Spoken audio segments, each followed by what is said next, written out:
Votre enfant se met en colère dès la moindre frustration, il n'arrête pas de vous dire non, il ne veut jamais aller se coucher. Et si le problème, c'était pas son comportement, mais le fait qu'il ne sait pas encore bien communiquer, je suis Héloïse Junier, docteure en psychologie de l'enfant, fondatrice de l'organisme de formation Enfance et Sciences et spécialiste des émotions et du développement des tout-petits.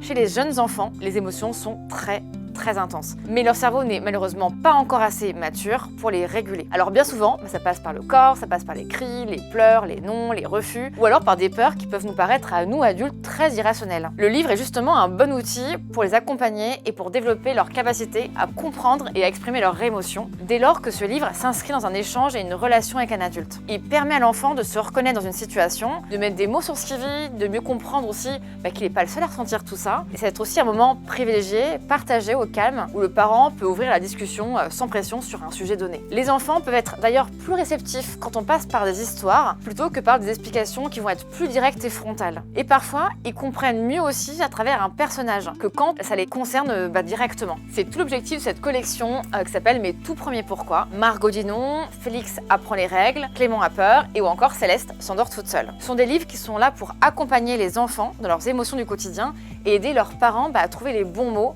au bon moment pour mieux communiquer avec eux.